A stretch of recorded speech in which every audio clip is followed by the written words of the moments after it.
The Mysteries of Elohim, Yahweh, and the Nature of God, Part 2. Picture this. You're exploring an ancient library, its walls lined with scrolls and texts from civilizations long ago. As you unroll a dusty manuscript, you see strange symbols and phrases, some familiar, others entirely alien. The deeper you go, the more you realize that these texts seem to tell the same story, just in different languages. Some speak of a single creator, others of councils of gods, and still others of advanced beings descending from the heavens. You ask yourself, could they all be talking about the same thing? This is where we left off, and in this part, we're diving even deeper into the mysteries of Elohim, Yahweh, and the divine forces that shape our reality.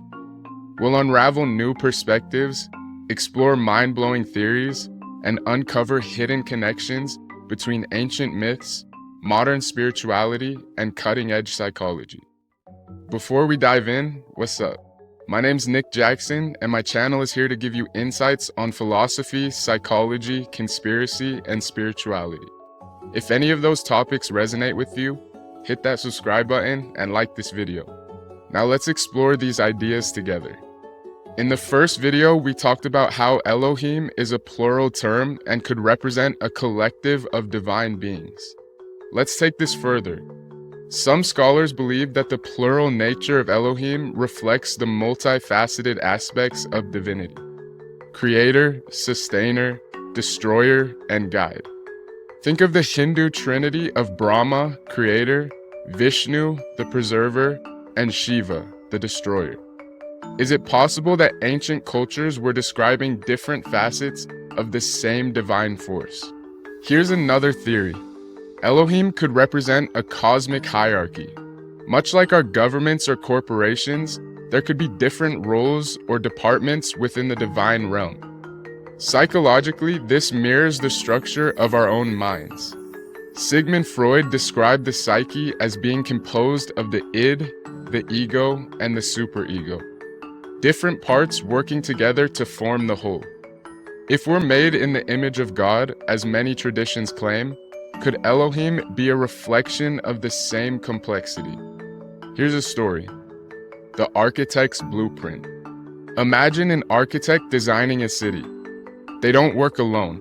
They have engineers, designers, and builders. Each person has a specific role, but together they bring the vision to life. Could Elohim be the architects of creation?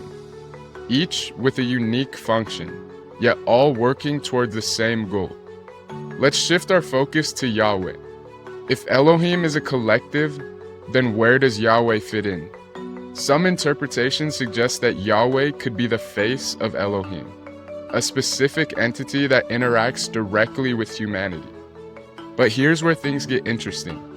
In the Bible, Yahweh often appears as a personal, almost human-like figure. He walks in the Garden of Eden, speaks to Moses from a burning bush, and even wrestles with Jacob. Contrast this with Elohim, who is often described in more abstract, transcendent terms. Philosophically, this raises the question: is Yahweh the bridge between the infinite and the finite? The intermediary who allows us to grasp the ungraspable. Here's the story of the lighthouse keeper.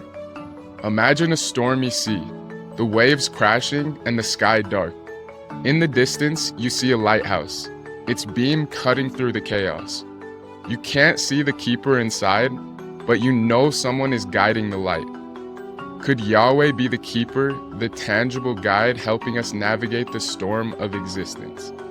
If Yahweh is the guide, then what is the Holy Spirit? Many traditions describe it as the breath of God, the force that animates life and connects all beings. In modern terms, we might think of it as conscious self.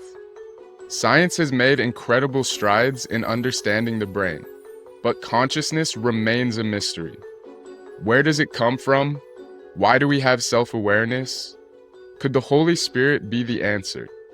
A universal consciousness that permeates everything. Quantum physics add another layer to this discussion. Experiments have shown that particles behave differently when observed. suggesting a connection between consciousness and reality. Could the Holy Spirit be the observer shaping the universe as we experience it? Here's the story of the weaver's thread. Think of reality as a vast tapestry. Each thread represents an individual life, but the Holy Spirit is the weaver, the force that binds the threads together into a coherent whole. Without the weaver, there's no pattern, no meaning, just chaos. In part 1, we explored Lucifer as the light bringer and the duality of good and evil. Let's expand on this. In some interpretations, Lucifer's fall wasn't just the act of a rebellion, it was a necessary step in the cosmic story. The philosopher Friedrich Nietzsche wrote, "You must have chaos within you to give birth to a dancing star." Could Lucifer's role be to introduce chaos, to challenge the order, and to spark growth? This ties into a deeper psychological truth. Growth often comes from struggle. When we face our darkest moments, we often have the opportunity to transform, to rise stronger and more aware. Here's the story of the phoenix and the ashes. In mythology, the phoenix is a bird that burns itself to ashes only to rise anew.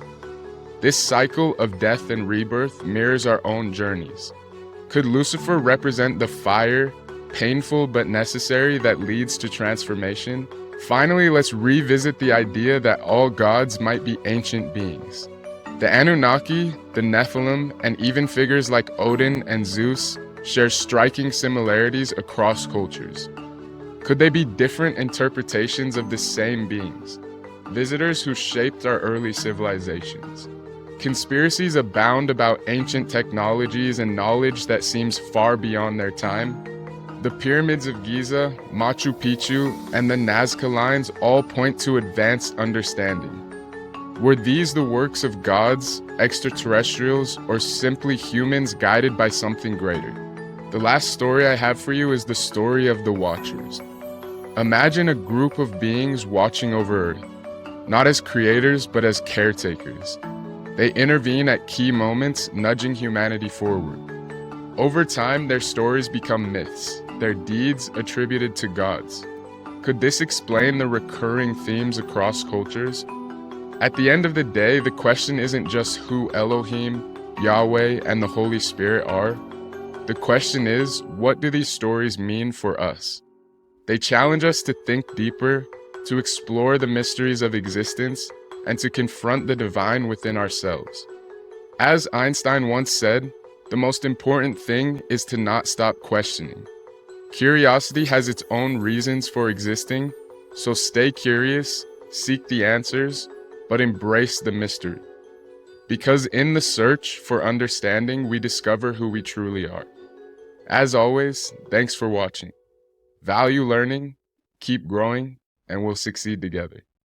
Don't forget to like, comment, and subscribe. Peace.